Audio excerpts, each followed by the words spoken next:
Buenos días, estamos con una nueva entrega, en este caso la segunda entrega del ciclo 2018 del Ladrón del Fuego, con la escritora Lilian Irigoyen. Buenos días, Lilian. Buenos días, ¿cómo están?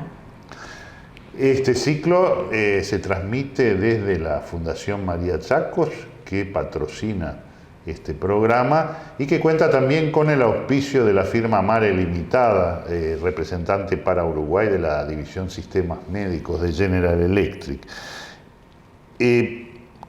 Como siempre, vamos en este año a tratar de ponerle un título a cada uno de los capítulos. En el primer capítulo hablamos de Helena de Troya. Hoy, en esta segunda entrega, que tiene por título el héroe fundante, vamos a referirnos a Teseo. Vamos a hablar, no vamos a hablar de toda la vida de Teseo porque excedería largamente las posibilidades de tiempo de este programa, pero vamos a tratar de concentrarnos en algunos aspectos fundamentales del mito de Teseo. Aunque yo le voy a hacer una pregunta a Lilian, que sabe de mitología, que está en estos temas, me tiene que saber contestar esta pregunta. ¿Cuál es, Lilian, la última letra del alfabeto? La Z. La Z. Bueno, vamos a ofrecerles el tráiler de una película clase Z. Z. Es una película italiana del año 1956 que se llama El monstruo de Creta, sobre Teseo, y la película sobre Teseo, y que tiene como protagonista principal a Rossana Schiaffino.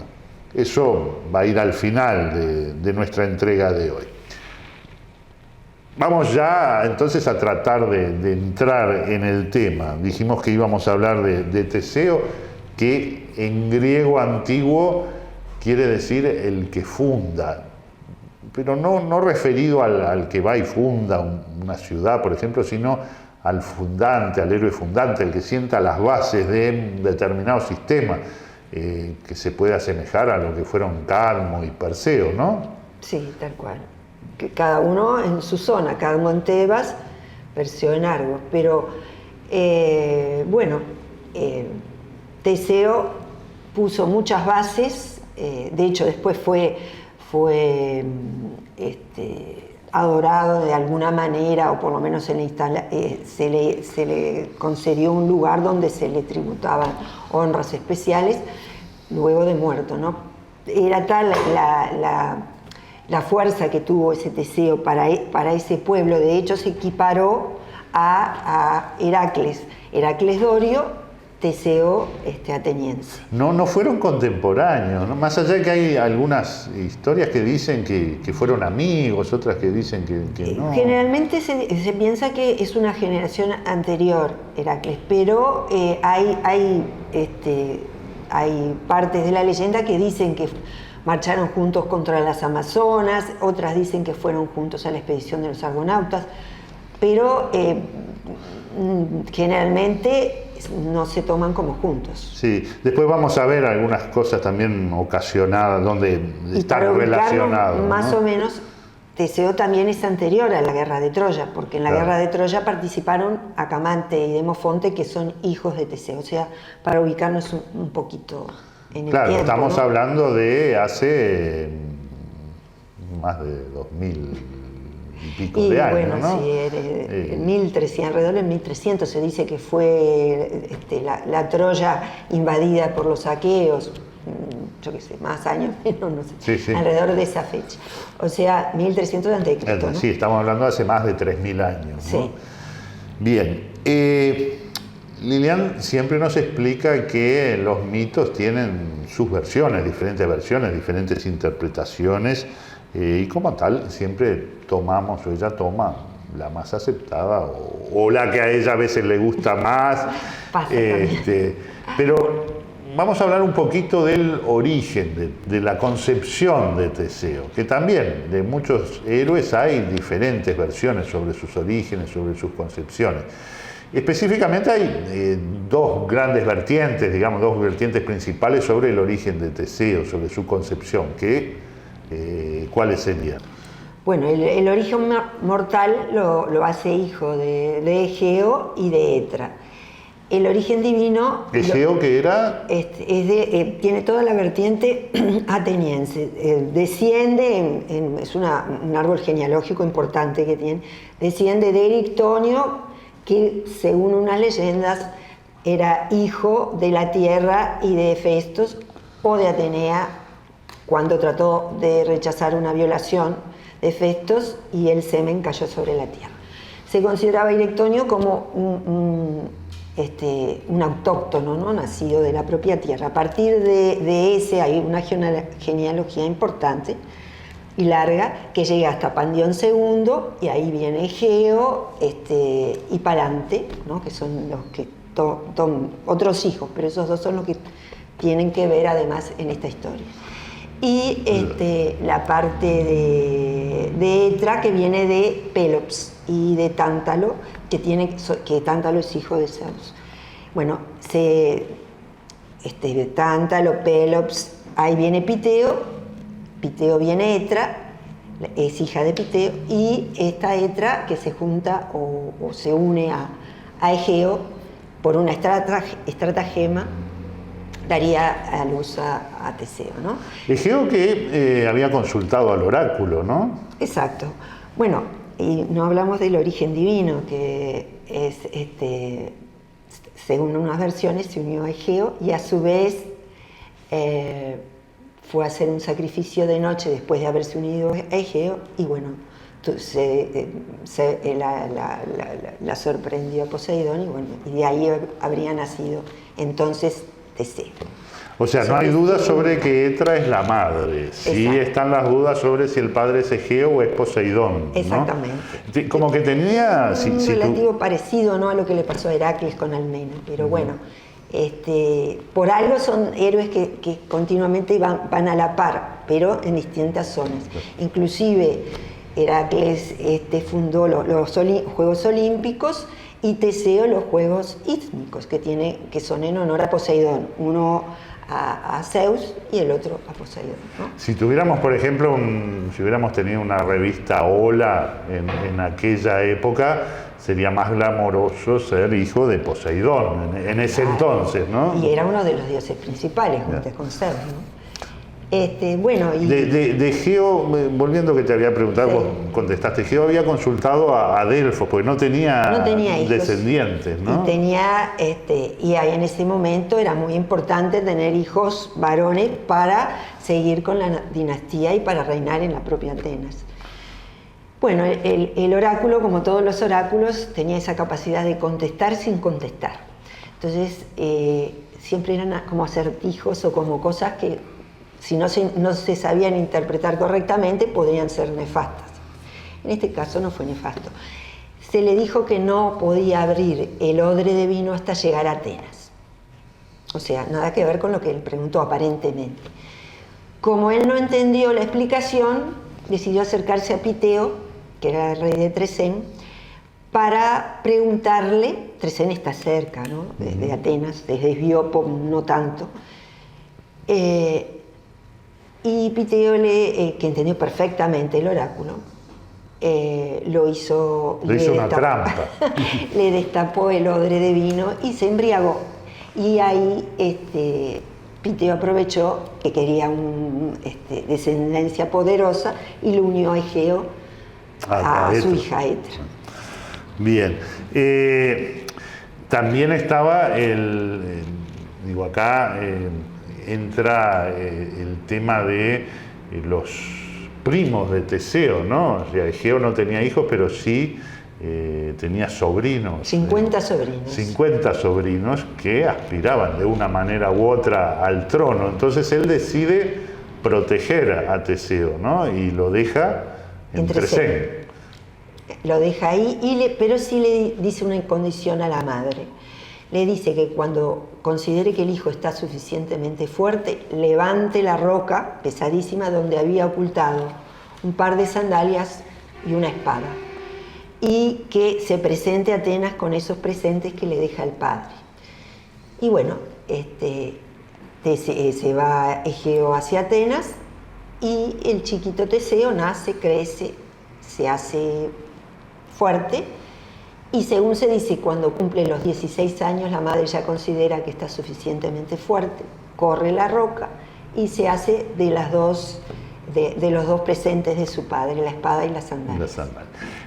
Tresen, que como tú decías, está cerca de Atenas, ¿no? Tresen está por el istmo de Corinto, por ahí. Está por tierra, por mar es bastante cerca, 60 y pico de kilómetros. Por tierra es un poco más lejos porque hay que dar la vuelta. Pero bueno...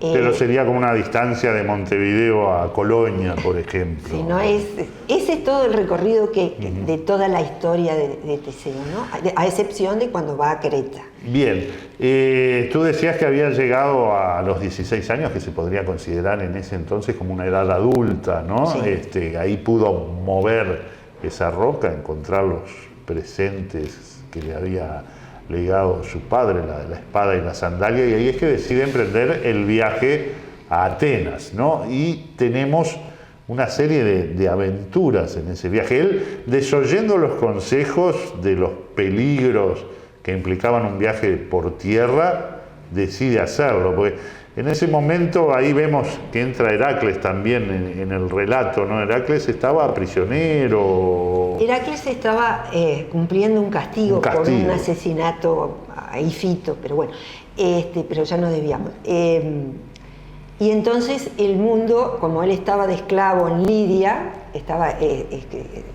el castigo que se le dio es ser esclavo de una princesa ónfale en Lidia. Esos 3 años que él no estuvo, se decía que los monstruos pululaban locos de la vida por el mundo porque no estaba Heracles para detenerlo. Entonces el abuelo Piteo y la madre Etra le aconsejaron que fuera por mar, que era más cerca y menos peligroso. Pero Teseo, no, las sandalias. Las sandalias, claro, debían tener algún significado, ¿no? De que caminara, de que hiciera su viaje. Exacto. Su iniciación. Su iniciación, sí, es algo que aparece mucho después en los relatos medievales. En ese viaje por tierra, Teseo enfrenta a diferentes rivales, ¿no? A los que mata a todos, y rivales que tienen formas monstruosas de matar a los caminantes, y Teseo los termina matando de la misma manera que ellos matan. Es así que se enfrenta a Perifetes, a Esciro, a Cerción, a la cerda de Cromio. Nosotros vamos a detenernos, pues si no sería muy largo, en dos de estas instancias. Una es su combate con Sinis. ¿Qué era lo que hacía Sinis? Sinis estaba en Cencreas y lo que hacía era capturar a los viajeros, atarlos a 2 pinos a los que traía la punta hacia el piso, ataba las extremidades del pobre viajero a esa punta del pino y después soltaba el pino y el viajero se descuartizaba. Entonces, era una cosa realmente, un castigo terrible que de alguna manera Teseo le devolvió, le hizo de beber de su propia pócima, ¿no? Le devolvió el castigo. Y el otro al que se enfrentó fue Procustes, se lo llama de las diferentes maneras. Damastes, creo que era su verdadero nombre. También se llama Polipemón, que quiere decir los muchos castigos, ¿no? Los muchos males. Y hoy tenemos, en la actualidad, hay un síndrome que se llama el síndrome de Procusto, basado justamente en esa historia, ¿no? ¿Cómo fue el enfrentamiento con Procusto? O Procustes. Sí, cualquiera de los dos es válido. Era, según se dice, era un posadero, otras veces se dice era un asaltante que capturaba a los viajeros y los acostaba en una cama. Si eran altos, en una cama chica; si eran bajos, en una cama grande. Y bueno, si por supuesto, o la cama, si eran chicos y la cama era grande, entonces lo que hacía era estirarlos hasta que alcanzaran el largo de la cama. Si eran largos y lo acostaba en una cama chica, pues sobraban extremidades y le cortaba las extremidades. También eran un poco salvajes, ¿no? Y fue muerto con la misma moneda, recibió, ¿no? La misma Y medicina. fue degollado y le cortó los pies. Lo castigó tal cual. Tal cual, sí. Se habla del lecho de Procusto justamente y hoy es un término que se utiliza para referirse a aquellos que son intolerantes, intolerantes frente a aquel que sobresale generalmente o frente a aquel, por extensión, frente a aquel que es diferente o que es distinto. Bien, llega a Atenas Teseo, estamos abreviando su recorrido, llega a Atenas, se encuentra con que Egeo está con Medea, ¿no? Sí. Es increíble, pero hay una fecha para haber llegado a Atenas. Es el 8º día del mes de Catombeón, que corresponde al verano, se llama, es el calendario ateniense, ¿no? Que es complejo, pero bueno, ese mes corresponde a los sacrificios que se hacían, a los hecatombes, por la recolección de la parte de agricultura. Bueno, llega ahí, estaba Medea, que es un personaje interesantísimo, pero que los trágicos después tomaron para tragedias y tiene que ver con la leyenda de los argonautas. Estaba casada con con Egeo, y sabiendo, porque era famosa porque era hija, es pariente de Circe, una gran maga, y bueno, Medea también era una gran maga, supo enseguida que era el hijo que esperaba y que deseaba Egeo. Trató de envenenarlo indirectamente, lo empezó a predisponer a Egeo contra su hijo, diciéndole que, como Teseo no se dio a conocer, que era probablemente un hombre que trataba de usurparlo, bueno, le llenó la cabeza, y Egeo decidió envenenarlo, pero, según dicen, en algún momento Teseo sacó su espada, y Egeo reconoció la espada y le tiró la espada. Para cortar la carne, ¿no? Sí. Y Egeo le tiró la copa. Y bueno, en ese momento, Medea, viéndose perdida, huyó. Porque Medea había tenido un hijo con Egeo, ¿no? Claro, pero ella quería desplazar a Teseo para que su hijo accediera al trono. Exacto. Según algunas versiones había tenido, según otras versiones aspiraba a tener. Pero el hecho es que no quería que Teseo se inmiscuyera en sus planes, ¿no? Claro. Y Teseo igual estaba escrito.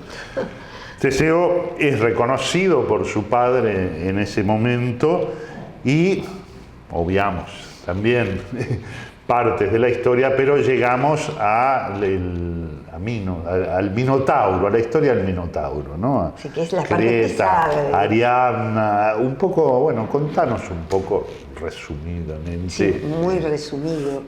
Atenas le debía un tributo, algunos dicen 7 muchachas y 7 muchachos todos los años, algunos dicen cada 3 años, algunos dicen 9, cada una vez 9 muchachas y 9 muchachos cada 9 años, bueno, hay muchas versiones. Pero le debía un tributo porque Minos, el rey de Creta, había mandado un hijo suyo, Androgeo, a competir en juegos atenienses. Y según una de las versiones, los atenienses, en vista que este muchacho lo superaba en todo, lo habían matado.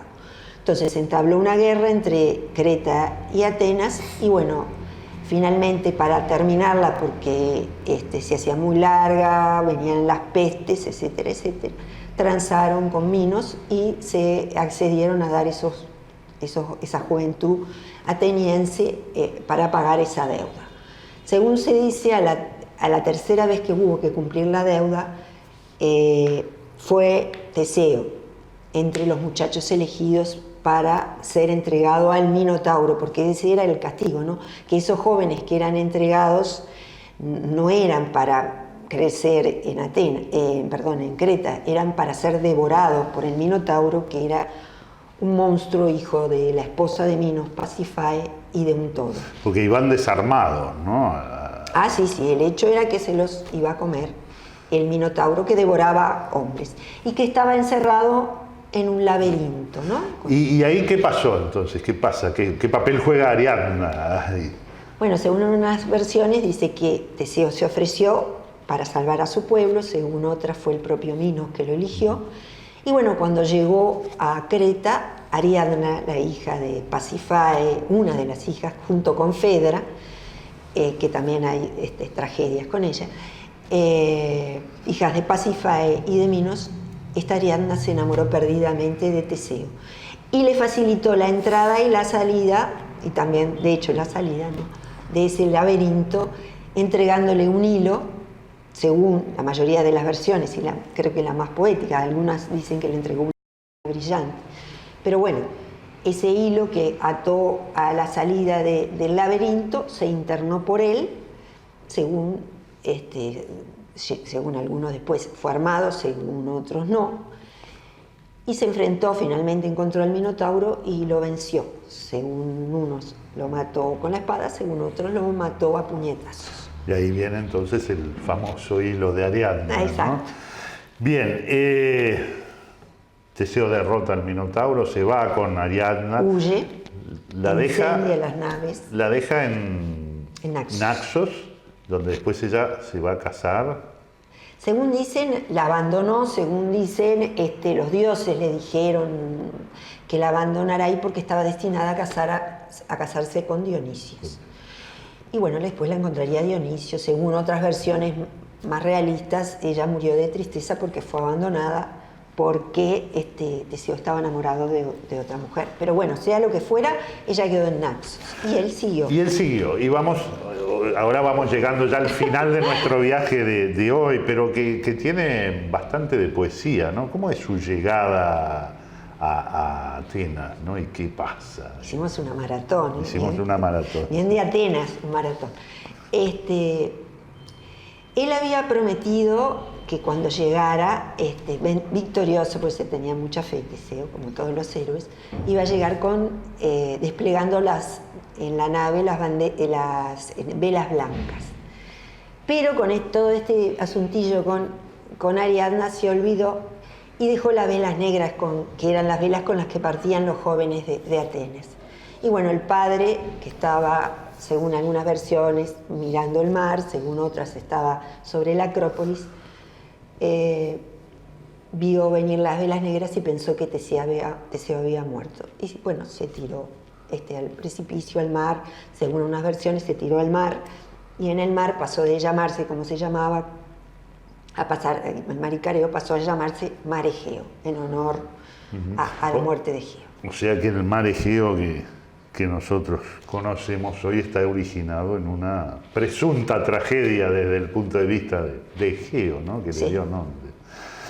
Bien, vamos a terminar, les voy a leer un breve textito. Dice así: desde entonces no me duele la soledad, porque sé que vive mi Redentor y al fin se levantará sobre el polvo.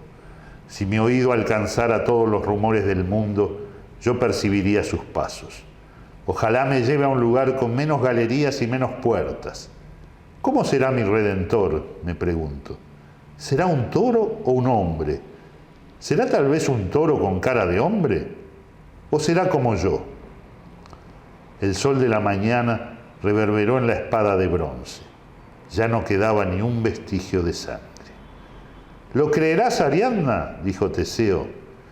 El Minotauro apenas se defendió. Este texto es del cuento La casa de Asterión, de Jorge Luis Borges. Con él queremos terminar el programa de hoy homenajeando a la mitología, mostrando cómo además se entrelaza y la historia sigue vinculada, ¿no? Así que bueno, muchas gracias, Lilian. Un gusto disfrutar de Borges.